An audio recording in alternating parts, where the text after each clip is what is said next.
Hello. In the Crown of Aragon, 639 years ago, it was April 25th, 1387.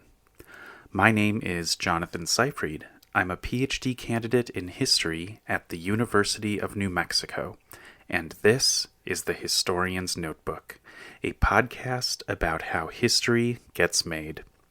Season 1 is titled Molt Cara Companiona.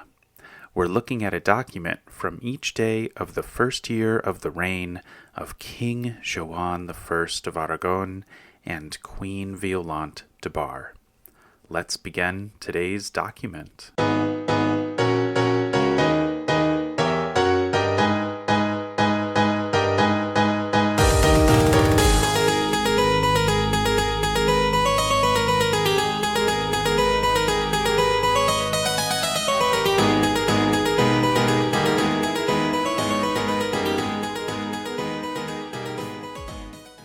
Today's document is interesting on a couple different levels.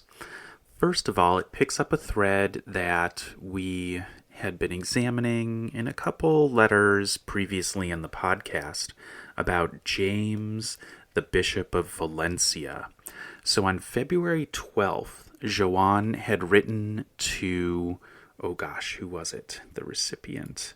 He had written to the College of Cardinals in order to advocate for James, the Bishop of Valencia, to be made a cardinal. And then it was a little bit unclear as to whether that was going to be an uphill battle to get James to be a cardinal. But here on April 25th, we have a letter from Violant addressing James as the Cardinal of Valencia. So that took, something like a month or a month and a half, or maybe it was more rapid and we just haven't seen a letter addressed to the newly minted Cardinal of Valencia. Just as a reminder, James is the first cousin once removed of Joan. And that's why Violant addresses the letter Reverend Pare en Christ et cosi molt car, most dear cousin. And I always need a refresher on what it means to be a first cousin once removed, and so I wrote it down. James, the Cardinal of Valencia, is the son of Joan's father's uncle. And that's what it means to be a first cousin once removed. All right, I hope I got that right because it's very confusing.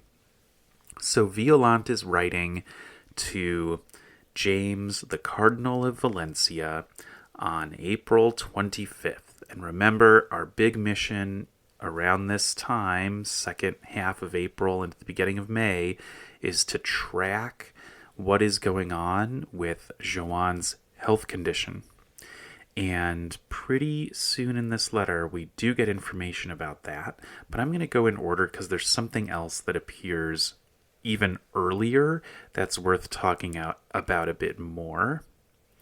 So the first thing that Violant says after the usual pleasantries appears on line 3 of the letter, and this is on the bottom, the very bottom of folio 15V. So this is a situation where the scribe decided to use, that bottom of the page there, and to have 4 lines of the letter at the bottom of one folio, and then continue with the rest of the letter on the next folio. So we've got 4 lines at the very bottom of folio 15V, and then we have the rest of the letter on folio 16R. In the 3rd line of the letter, Violant is commending James the Bishop. Oh gosh, I'm so used to saying bishop. James the Cardinal of Valencia. She's commending him for his success in having what is the wording here? Let's see. It's converting. So all right. So en convertir a la Bonaparte los schismatics que havets trobats acacia ciutat. So the schismatics. I think that there were a lot of people in Valencia, and maybe this is related to the faction that Violant and Joan were having the governor of Valencia chase down, the one led by Berenguer Villaragut, but I'm not sure. It's evident from this letter that there were a lot of people in Valencia who had decided to support the Pope in Rome, Urban VI.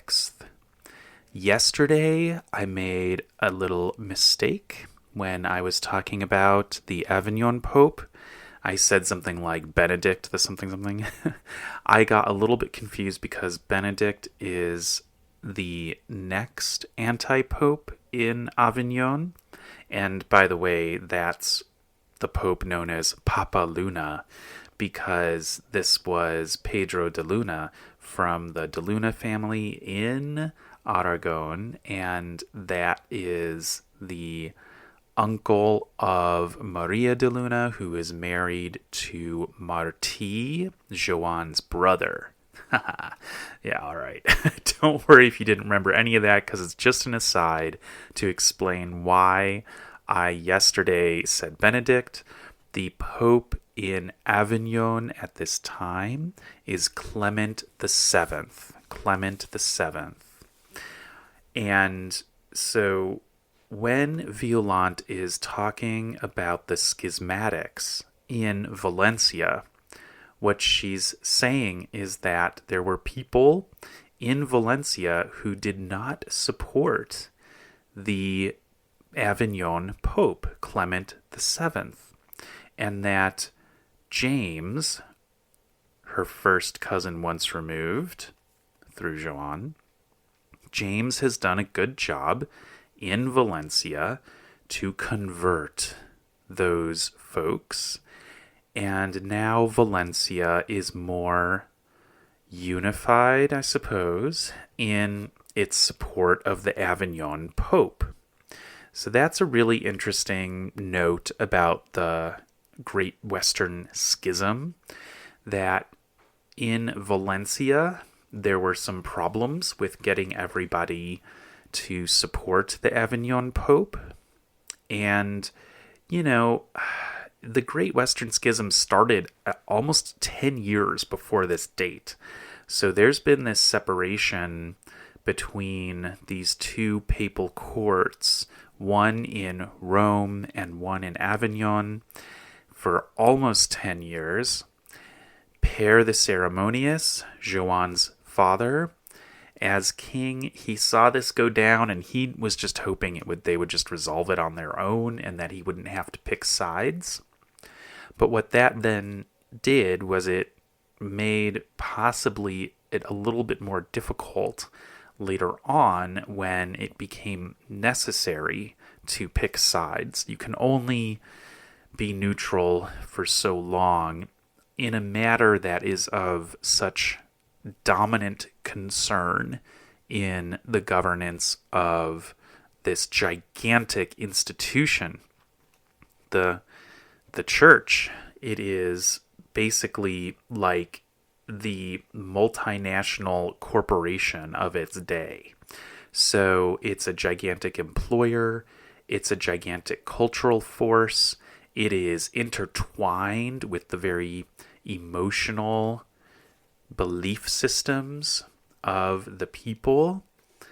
It's, it's just really unavoidable. You just can't have it be riven in two and have some folks in one city going one way and other folks going the other, because then you're going to eventually have all kinds of disputes about, well, I was loyal to this and I was loyal to that, and why didn't I get the job? And then resentment builds and so on.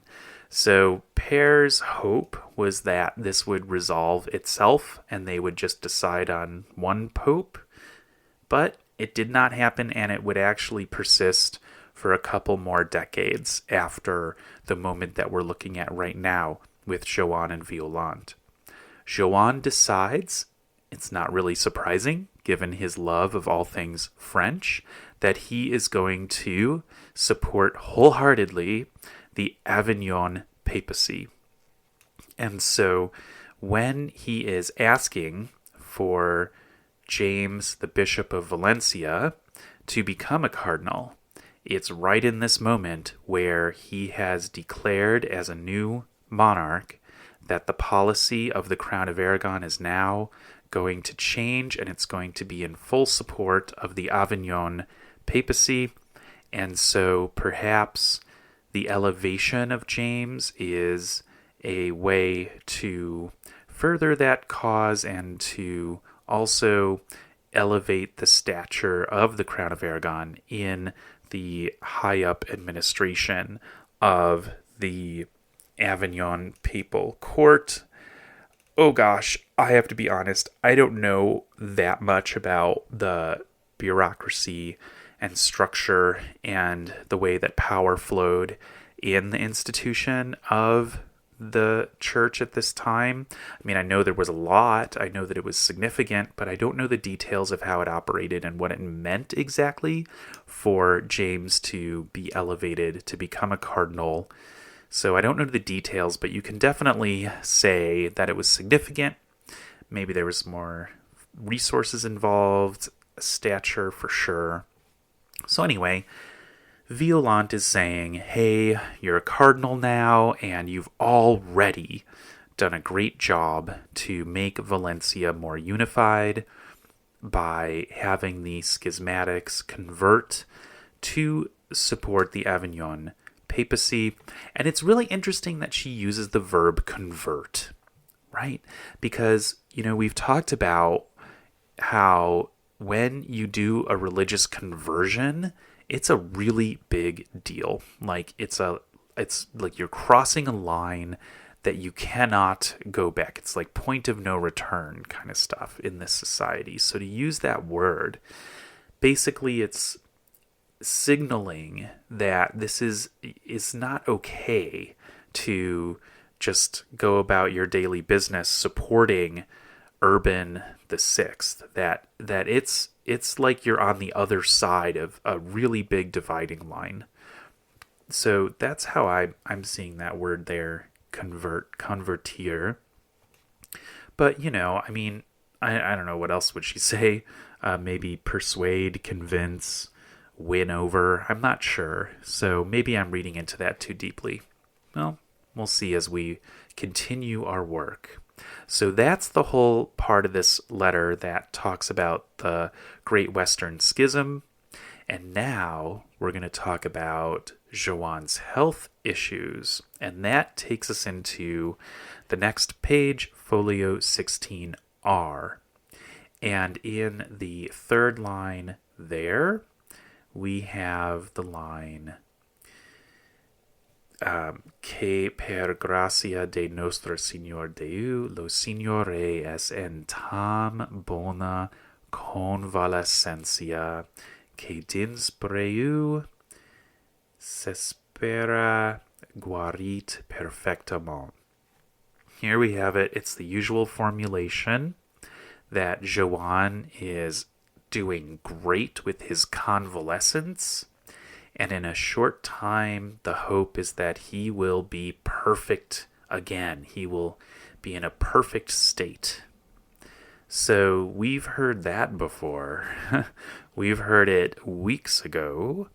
And it makes me think that maybe there is nothing really urgent going on at this time with Joan's health. And the reason is that what we have next in the letter is a request for a book. And so, let's see, it's 1, 2, 3, 4, 5, 6, 7, 8, line 8, where we have this phrase, Vostra canzoniere. So it's a songbook. So this particular document was identified and transcribed by the really prolific scholar of the Catalan Renaissance, Antoni Rubio i Lluch.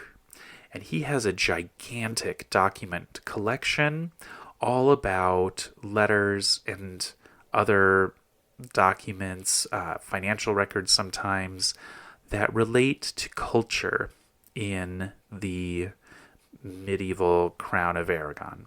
And he was the one who really set the foundation for so much scholarship in the modern age, for scholarship on the culture of the late Middle Ages, the Catalan humanism that emerged. So this is, I'm not sure I have a ton of time to talk about this right now, but basically there's this whole idea that humanism, which is a really major cultural movement, which is usually credited to the Italian Renaissance, there's this idea that humanism also emerged in the Crown of Aragon and in Catalan culture.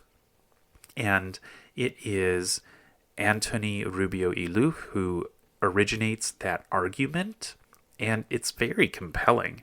And so it really puts Catalan culture, medieval Catalan culture, in a parity with the culture of the late Middle Ages in Italy, which is a really interesting move to make, and to think about how what's usually thought of as an Italian development was more Mediterranean wide.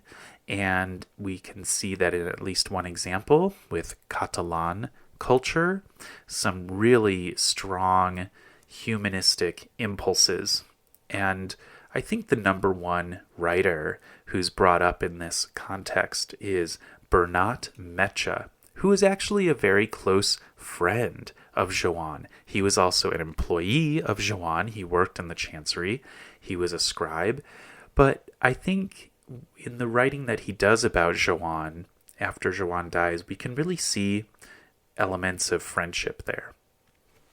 That's a whole kind of explanation of the importance of the scholarship of Antoni Rubio i Lluch. And so this letter was included in Antoni Rubio i Lluch's very big collection of documents from the early 20th century. And so it's fully transcribed by Antoni Rubio i Lluch, and other scholars have talked about it, such as Claire Ponce. And so I'll put a citation to her article in the show notes for today's episode. But I didn't need to do any AI usage for this because it's fully transcribed and other scholars have written about it too. So I'm feeling on extremely solid ground here in understanding this document. AI was just not necessary. So, what is this canzoniere?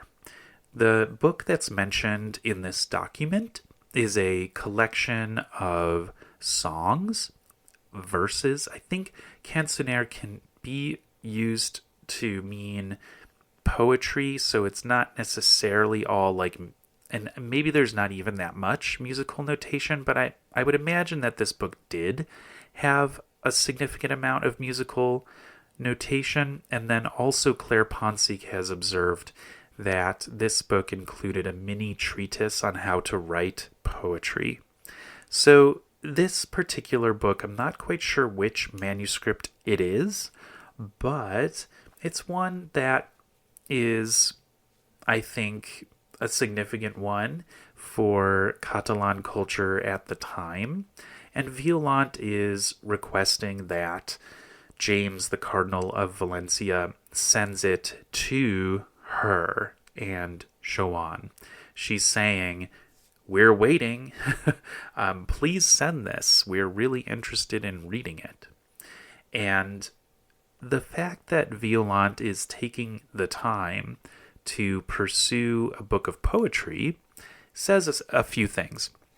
First, this is one of many letters in which Joan and Violant are writing to their people in their social networks in order to obtain cultural works. This was something they did like all the time. And I myself wrote an article about this that should be coming out actually any day now in the journal Medieval People. So I did an analysis of the way that Joan and Violant operated in their social network to further their cultural agenda.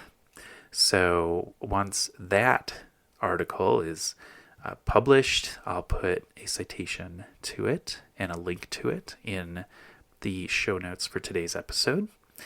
But basically, this is, their pattern, and this has been going on ever since they got married in 1380. So we can see this letter as just another one of their efforts consistently to accumulate and educate themselves on the latest cultural developments, and also to get a stronger and stronger foundation in what came before. So that's one aspect of this document's inclusion of this request to send this songbook, the Canzoniere. Okay, let's think about what kinds of priorities would be at the top of Violant's mind, and why. If Joan at this moment is actually extremely ill, if this is really the moment when he is approaching the point where the doctors give up and he gets his last rites, I just don't think that Violant would be taking the time to remind James to send the songbook. So my feeling is that and this is a supposition, I can't really be super sure about this because there are you could, I guess, make some arguments that, she would not necessarily postpone something like this if there was like a medical emergency, but it just seems to me a little bit of a lower priority. It's not some urgent diplomatic crisis. So it seems like this could be put on the back burner for her if she was in an emotionally intense moment worrying about whether Joan might not survive. And so I think that when we read the line earlier about Joan being in a good convalescence, I think maybe we can say that that's true. And we can sort of place in the timeline that on April 25th, Joan is not in serious danger with whatever illness. So maybe Joan has been convalescing for weeks and it's been kind of this equilibrium a bit where he's just in this diminished state for just weeks and weeks and weeks. Maybe there's been ups and downs. It's just really hard to figure out what it means that Violant has, just as sort of a steady drumbeat over the last 6 to 8 weeks, been inputting into her letters that Joan is convalescing well. So does that mean that he's never really regained full health ever since January? Does it mean that there was a really, really bad episode in January where he almost died, and that since then he's been steadily convalescing? Does it mean that he is about to fall off a cliff health-wise at the very end of April, just a couple days from now? We need to read closely in the next 10 days in order to get a better answer to that question. My current hypothesis is that he was in big trouble in January, but he survived, that this has been lingering, that he's really been struggling this whole time, but he's stable. And then something like April 29th, that's when he just takes a really bad turn and almost dies again. And so we're going to see if that hypothesis is borne out as we take a closer look at some upcoming documents. Not the one for tomorrow, but they're coming. They're on the way. Thanks for listening to this episode of The Historian's Notebook, Season 1, Molt cara compagnona. If you are leaving with more questions than you arrived with, I've done my job, because remember, the motto of the Historian's Notebook is dissatisfaction guaranteed.